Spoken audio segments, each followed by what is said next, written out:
Act as if the universe is about to deliver everything you desire. You must begin with the end in mind, not just hope for it, not merely wish it would happen, but assume it has already occurred. This is the sacred art of creation. There is a divine law at work in your life, and it is this: what you feel to be true, what you accept as already yours in the unseen, will eventually clothe itself in the seen. The world you call reality bends to the inner world of imagination and belief. You are not waiting for the miracle. The miracle is waiting for you to awaken to your authority. Everything begins with awareness. The moment you become aware of your desire, a seed is planted. But a seed does not grow simply because it exists. It must be nurtured in the unseen, believed in even when there is no proof. And how do you nurture the seed? By living in the feeling that it is already so. You do not pray for what you want and then walk away doubting. You remain in the state of fulfillment. You walk, speak, breathe, and carry yourself as one who already possesses that which they have asked for. You must feel the joy now. You must feel the peace now. You must feel the gratitude now. It is this energy that calls the unseen into the seen. The law is impersonal, perfect, and immediate. But it responds not to words, not to effort, not even to need. It responds only to feeling. If you feel poor, no amount of affirmations can convince the universe otherwise. If you feel lonely, the world must reflect that loneliness back to you. But if you feel abundant, deeply and truly, if you rest in the sensation that all your needs are already met, then the outer world has no choice but to conform to that inner reality, because the outer is forever the shadow of the inner. This is why you must act as if, not to fool the world, but to align with the truth.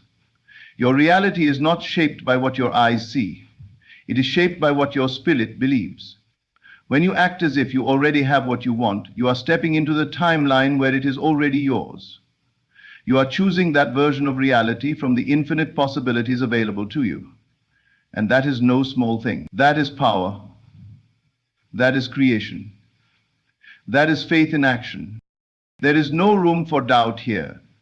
Doubt is the thief of manifestation. It is the voice that whispers, "It's not working," and pulls you out of the state just before the miracle. It is the illusion that something is missing, when in truth everything is already yours in another realm. Your job is not to make it happen. Your job is to believe that it has happened, and to allow it to unfold in divine order. You must learn to rest in the knowing that everything you've asked for is already on its way. Not someday, not far off, but now. The delay is only in your mind. Time is just the bridge. The unseen walks to become seen. You do not receive what you want, you receive what you are. So become the version of yourself who already has the life you dream of. Ask yourself, how would I walk if I knew the universe was delivering everything I desired? How would I speak? How would I treat others? How would I treat myself? Then walk like that. Speak like that. Treat yourself with that level of love, respect, and confidence, and you will find that the universe rushes in to meet you there, not because you begged it to, but because you aligned with the version of yourself where it was already done. Creation is finished, the future is not coming, it is waiting, waiting for your recognition, your assumption, your embodiment. The moment you dare to believe differently, the world rearranges itself around that belief. So act as if. Not someday, not later, not when you see the proof. Act as if today. Because the universe is not holding back your blessing. It is waiting for you to claim it as already yours. To live in the end means to take residence emotionally and mentally in the reality of your desire fulfilled.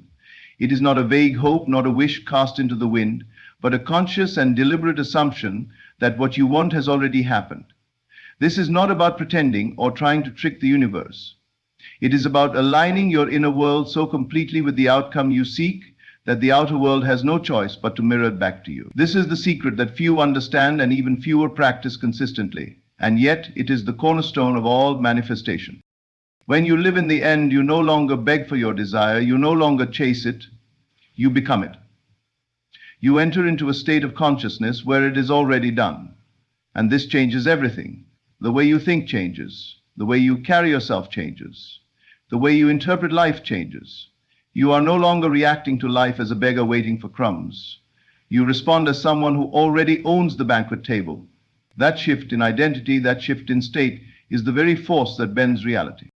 Imagine for a moment that you are longing for a healing in your life. Maybe it's physical healing, maybe emotional, or even spiritual. To live in the end means you no longer speak as someone who is still waiting for healing. You stop identifying with the sickness, with the pain, with the need. Instead, you begin to feel the joy, peace, and strength of someone who is already whole. You walk through your day as if restoration is complete. You speak with the confidence of someone who has already been delivered. You feel the gratitude that overflows from a heart that knows it is done. And that feeling, sustained, trusted, and accepted, begins to rearrange every aspect of your reality. This is not positive thinking. This is not about trying to be happy in the midst of lack. This is about assuming a new version of yourself who no longer lacks, no longer waits, no longer suffers. It is about shifting into the frequency of fulfillment. It is about coming into agreement with the life you truly desire and letting go of the version of you that has been shaped by fear, doubt, and delay. When you live in the end, the middle no longer troubles you. You're no longer shaken by circumstances, because you understand that circumstances are nothing more than echoes of past assumptions. The natural mind resists this. It wants proof. It demands logic. It seeks confirmation from the outside before it will allow you to believe differently. But this process requires a different kind of faith, a knowing that precedes the evidence. The moment you assume the state of the wish fulfilled, you step into a sacred agreement with unseen laws. You begin to draw to yourself the people, events, and opportunities that align with your inner state. Life begins to mirror back to you the version of yourself you've dared to believe in.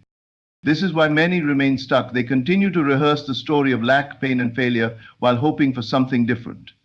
But you cannot carry yesterday's consciousness into tomorrow's promise. To live in the end, you must lay down the weight of the past.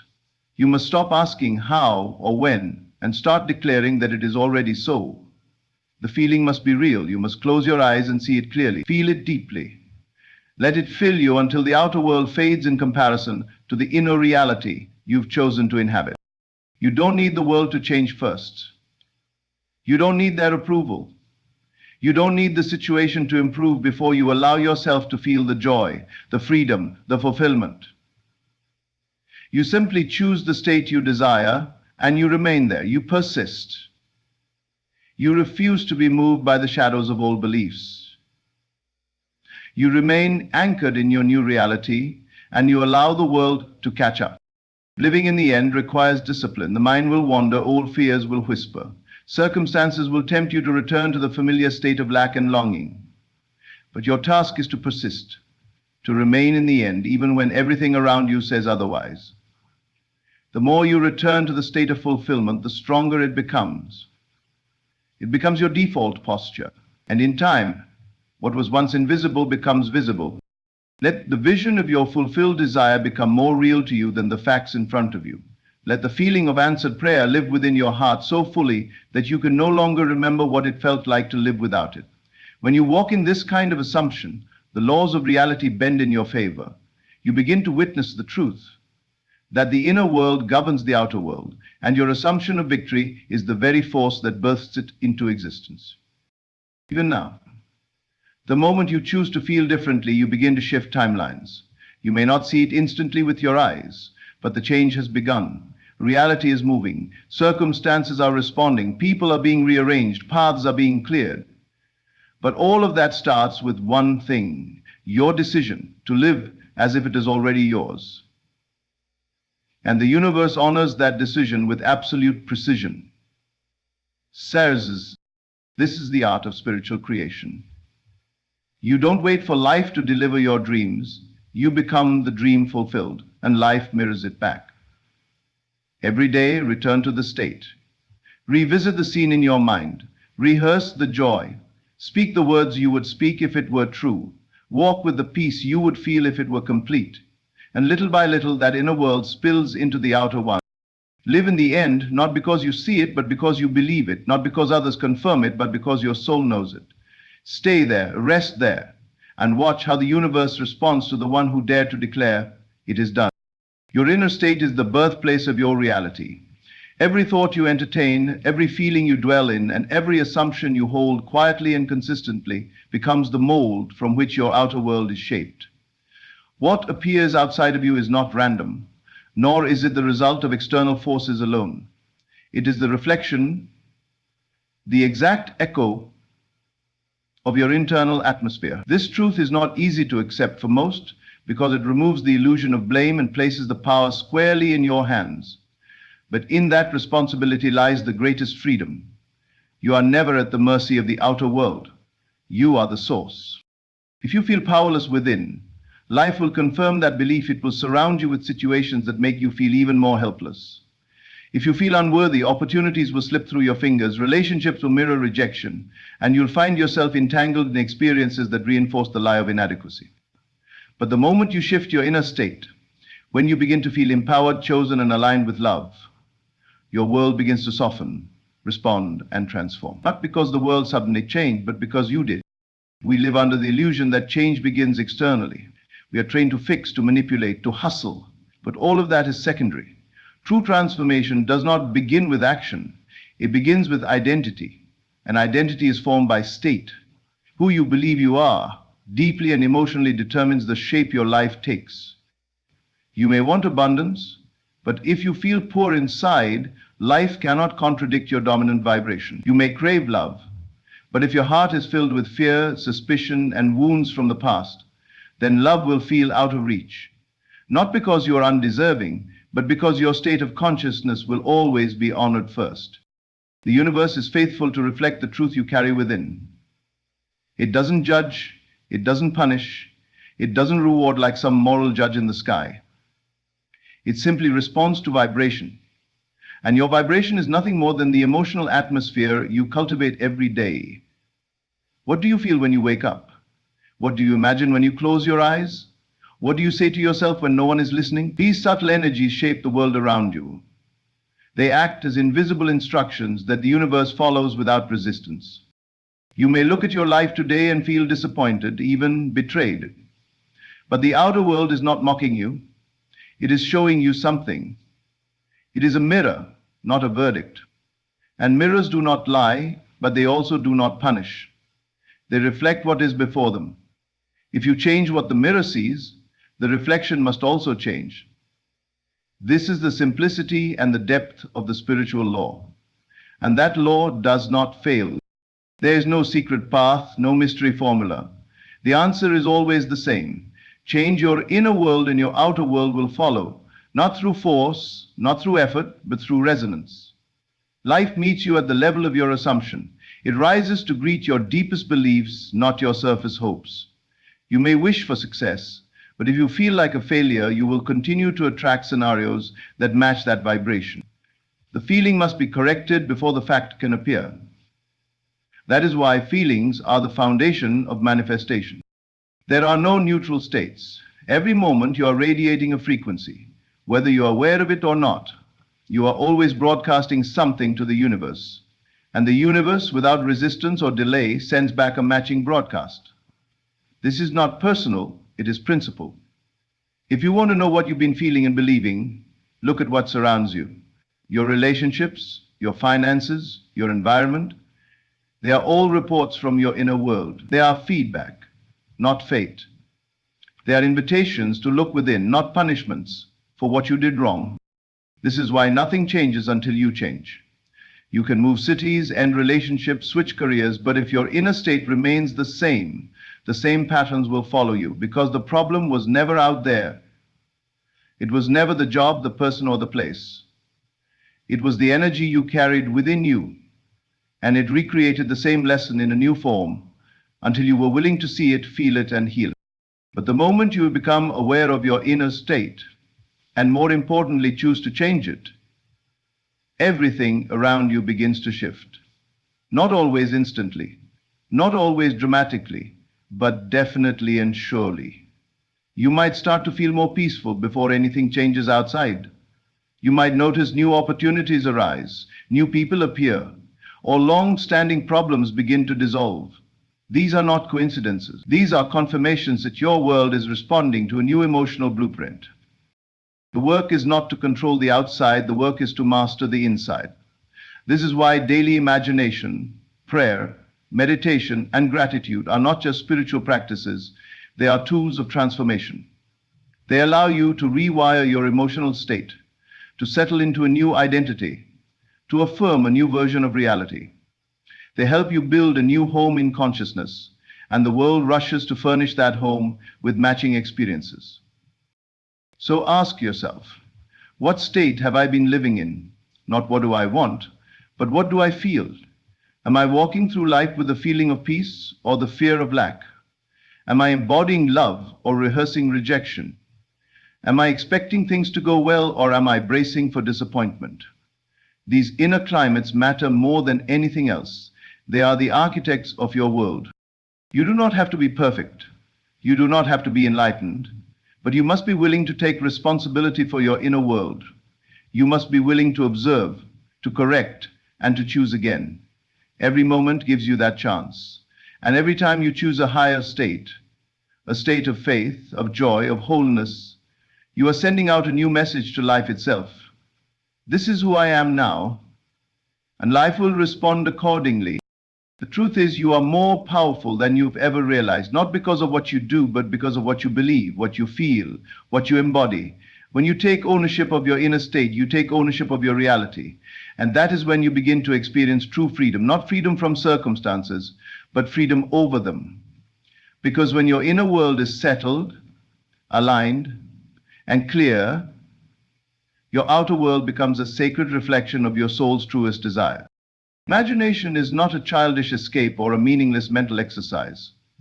It is the very fabric of creation.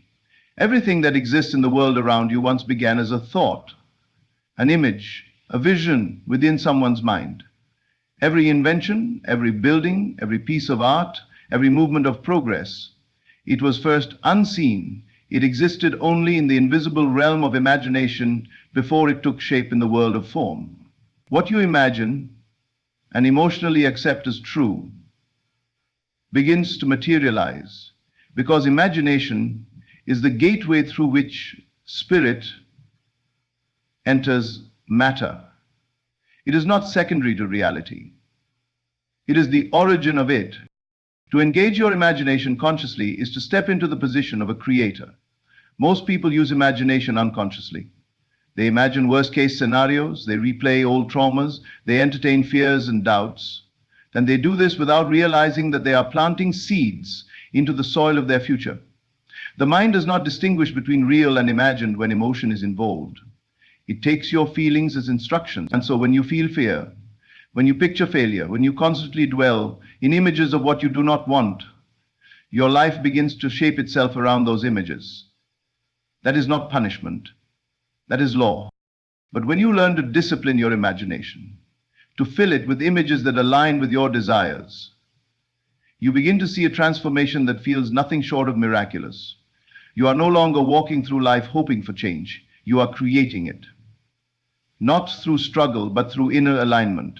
You begin to see that the world is not happening to you. It is happening through you.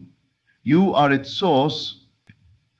And the clearer the image you hold, the more intense the emotion you feel, the faster that image begins to draw form around. Imagination is not just about visualizing, it is about stepping into the scene of your full desire and living from it as if it were already done. You don't look at it from a distance as something you want. You enter it. You close your eyes and you see it. You smell the air, you hear the sounds, you feel the joy, the gratitude, the peace.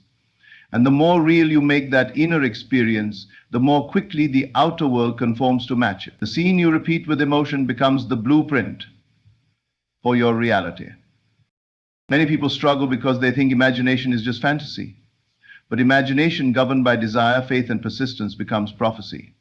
It becomes the script that life must act out. The body begins to respond to it. Circumstances begin to shift. People are drawn in. The invisible begins to become visible. You are not forcing it. You're not chasing it. You are allowing the universe to express what you have already accepted within. This is the divine gift you've been given. This is the power that separates you from mere instinct and reaction.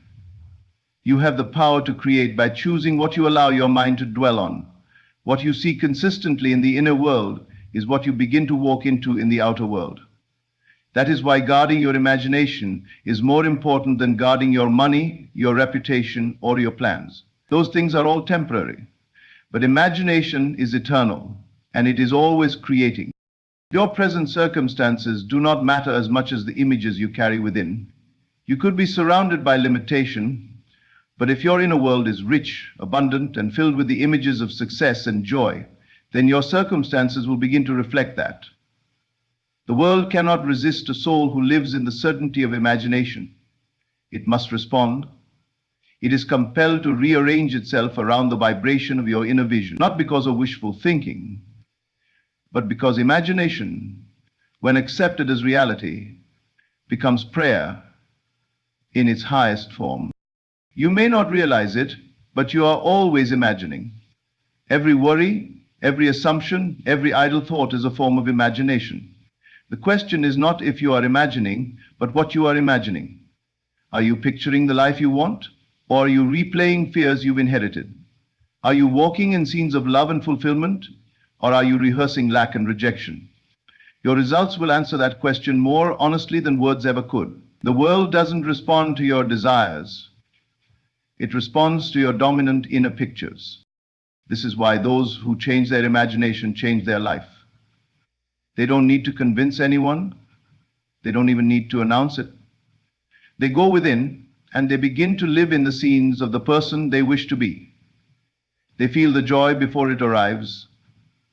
They speak as if it is already theirs. They treat their imagination as sacred, knowing that it is the womb of all that is to come. They revisit their inner scene every day, every night, until it feels more real than what the world currently shows them. And then, inevitably, the world changes. You don't need permission to begin. You don't need evidence to believe. You simply need the courage to go within and see yourself whole, loved, successful, healed.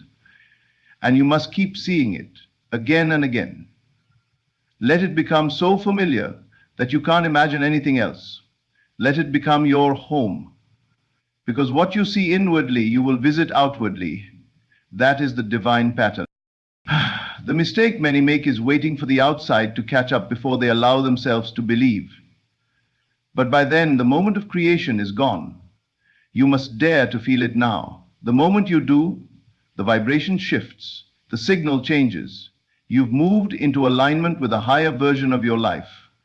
And though you may not see the evidence yet, the current has already turned. Your imagination has spoken and the universe has heard. This is how the impossible becomes inevitable, not by effort, but by inner conviction, not by begging, but by imagining so vividly, so completely that the outer world must respond. You begin to live not as a reactor, but as a creator. You walk through life knowing that what you see with your eyes is temporary, but what you see within is eternal, powerful, and alive. And when you give your heart fully to that inner vision, the outer world bows to meet it. To act from the state, not toward the state, is to live in alignment with the truth you have already accepted within yourself.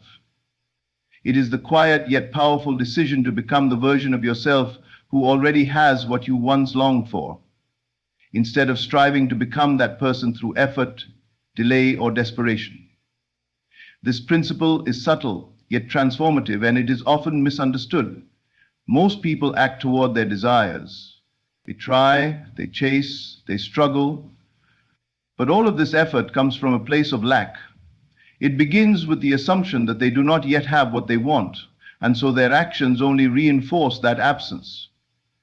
But to act from the state is to assume the desire is already fulfilled, and to live as though the journey is complete, even while the evidence is still forming. When you act towards something, you're climbing uphill, constantly checking to see how far you've come, measuring yourself against a goal that always seems just out of reach. But when you act from something, the energy changes entirely. You're no longer proving, no longer waiting, no longer reacting. You are responding from a place of fullness. You speak differently. You walk differently. You make decisions that reflect confidence, trust, and assurance. You don't question your worthiness because you already know. You don't look around for signs. It is enough to know that the seed has been planted and that life responds to what you are, not what you are trying to become. This is the heart of spiritual manifestation.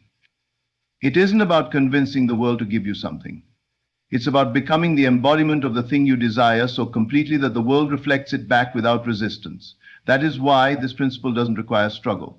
It requires identity. Who are you being right now? What state are you acting from? If you desire abundance, are your thoughts, emotions, and actions flowing from someone who is already abundant? Or are they driven by fear, scarcity, and the belief that you must earn your way into a better life? The distinction makes all the difference. You cannot fake the inner world. You can pretend outwardly, you can speak the right affirmations, take all the prescribed actions, but if your inner state contradicts your outer performance, your results will match the state, not the performance. That's why the work is always internal first. Your state precedes the manifestation. It lays the foundation.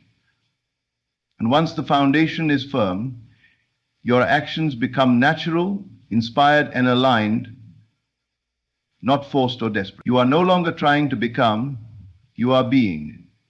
You are no longer wishing, you are embodying. This is not arrogance, it is spiritual intelligence. It is knowing that you are not separate from your desire. The moment you imagine it, the moment you felt it as true, it became yours. You do not need to wait for life to give you permission to believe. You give yourself that permission, and everything else begins to organize around that belief. Acting from the state means your faith is not in the future. It is in the now. It is in the invisible reality that has already taken shape within you. You begin to move through life differently. You don't chase people because you no longer feel incomplete. You don't compromise your worth because you know you are already standing in the center of divine favor.